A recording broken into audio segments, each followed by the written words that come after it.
Ceng hari ibu-ibu. Assalamualaikum warahmatullahi wabarakatuh.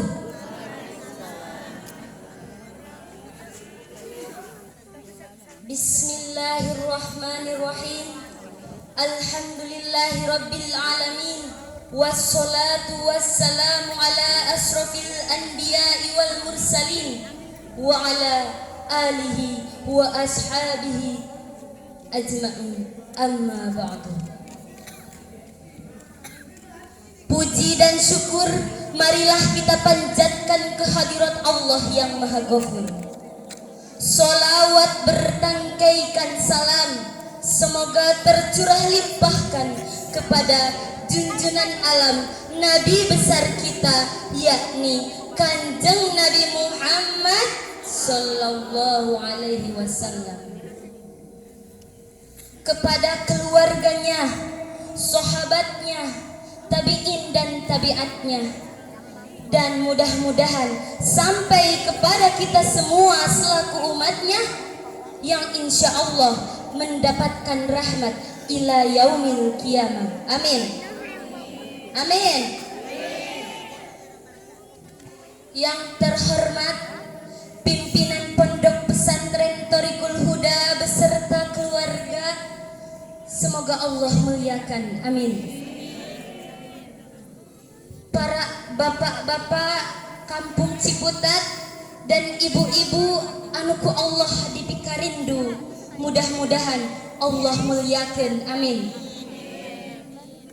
Dan tidak lupa kepada santri-santriah Pondok Pesantren Thoriqul Huda anu mana santri pamegetna anu menih karase anu kasep mah sareng santriahna anu garelis maranis, mudah-mudahan kenging salakina anu berkumis tipis seueur acis bari romantis. Amin. Amin. Hadirin rahimakumullah. Berdirinya saya di sini, saya akan berbicara mengenai kurban pada Idul Adha. Ibadah kurban dilakukan pada hari tasyrik 10 sampai 13 Zulhijjah. Pertanyaannya, bagaimana hukum berkurban dalam agama Islam? Sebelum itu, berkurban memiliki sesuatu keistimewaan sebagaimana Allah Subhanahu wa taala berfirman dalam surah Al-Kautsar ayat kedua. Bismillahirrahmanirrahim. Fasholli li rabbika wanhar. Kerjakanlah sholat karena Tuhanmu dan berkurbanlah. Sebagaimana ayat Allah barusan bahwa hukum berkurban adalah sunnah muakkadah, yaitu dianjurkan bagi setiap muslim. Sebagaimana dikatakan oleh Imam Malik dan Imam Syafi'i bahwa hukum berkurban adalah sunnah muakkadah, yaitu sangat dianjurkan kepada orang yang berkemampuan. Nih ibu-ibu, saya mau cerita asal usul berkurban. Nabiullah Ibrahim, nabi kaya. Beberapa nabi memang kaya. Nabi Sulaiman, nabi kaya. Pernah beliau berkurban hewan onta 300, kambing 1000, dagingnya habis dimakan fakir miskin, dibagiin fakir miskin. Belum ada ya dengar konglomerat Jokowi kemarin kurban hewannya 300 sapi. Belum ya? Mudah-mudahan tahun selanjutnya para jajaran konglomerat kurbannya 300 sapi dibagiin sama masyarakatnya. Amin. Beliau dipuji oleh malaikat, dikagumi oleh manusia. Nih Ibrahim gak main, sekali kurban 300 onta, 1000 kambing, Masya Allah. Dipuji malaikat, dikagumi manusia. Akhirnya keluarlah sifat kemanusiaan beliau. Jangankan onta 300, jangankan kambing 1000, sekalipun saya mempunyai anak diperintah untuk disembelih, maka saya akan sembelih untuk mendekatkan diri kepada Allah. Kenapa? Waktu itu beliau belum mempunyai seorang putra. Singkat cerita, setelah beliau mempunyai anak yang bernama Ismail dari Siti Hajar, falamma falagha ma'ahu sa'ya. Ketika itu Ismail sedang pandai usaha, sedang lucu-lucunya anak sebiji mata wayang dari Siti Hajar.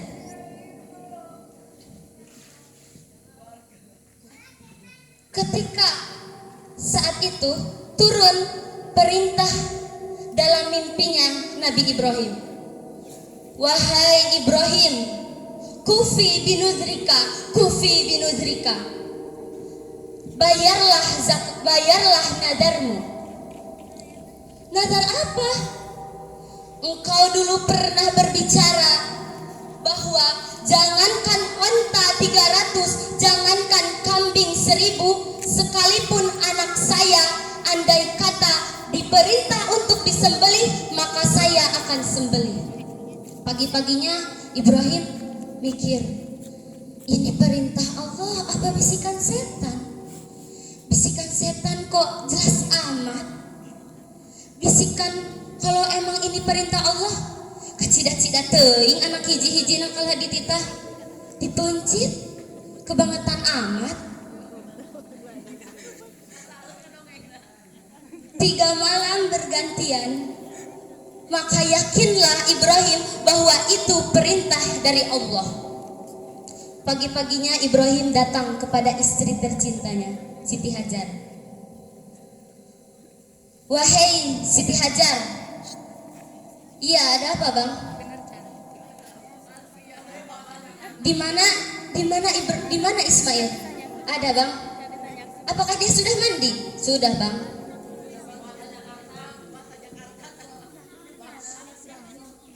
Gaya tuh.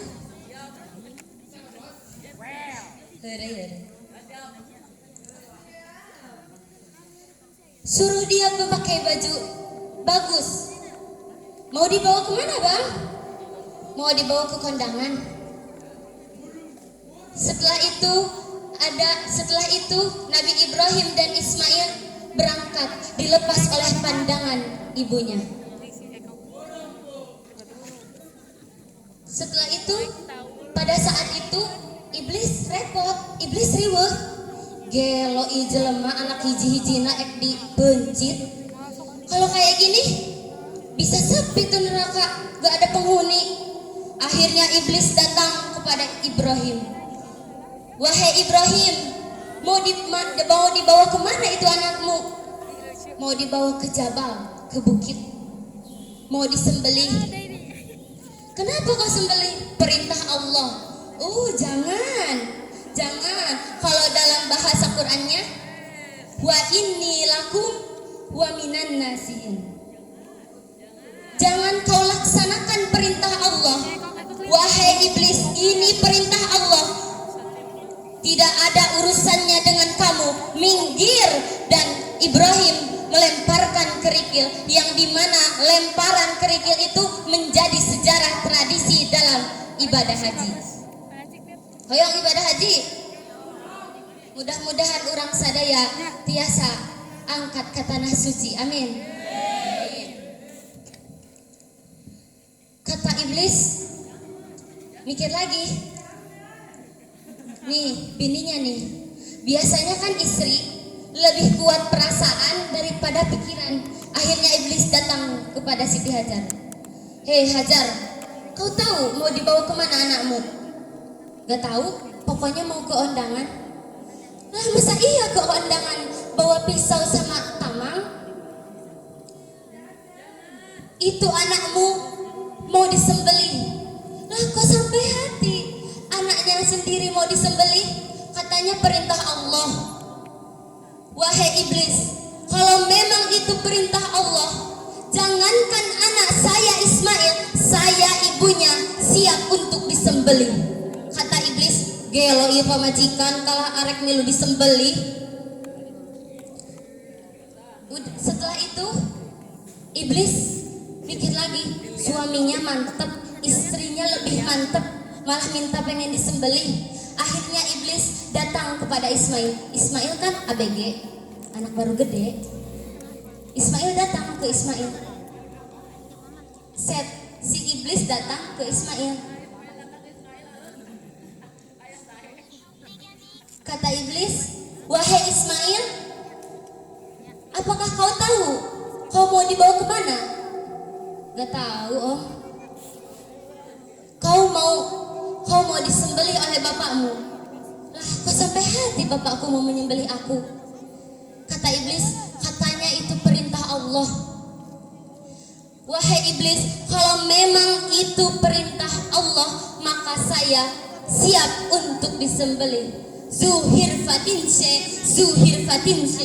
Saya siap, saya ikhlas. Iblis mau ngomong lagi. Kata Ibrahim, ibham ya Naim, diamlah, terkutuk, binasalah kamu. Akhirnya iblis pergi.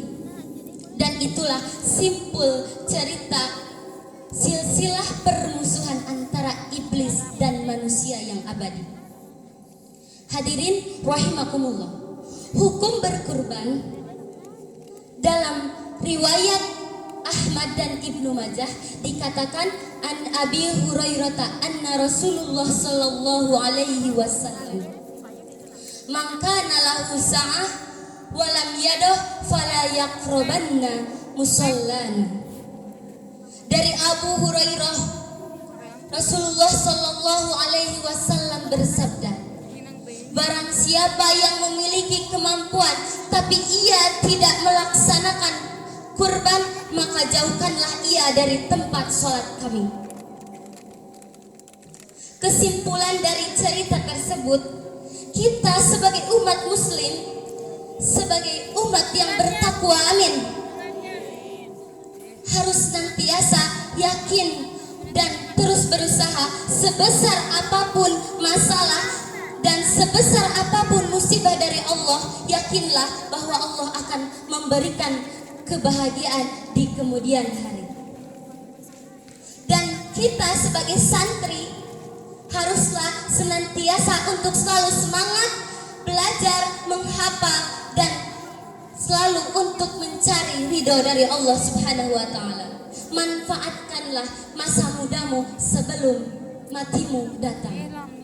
Seperti dalam siiran, ingat 5 perkara sebelum 5 perkara, sehat sebelum sakit, muda sebelum tua, kaya sebelum miskin, lapang sebelum sempit, hidup sebelum mati. Demikian yang dapat saya sampaikan. Mohon maaf bila ada kesalahan dan kehilafan. Ungdur ma qila wala tandur man qala. Wallahul muwafiq ila aqwamit thariq. Wassalamualaikum warahmatullahi wabarakatuh.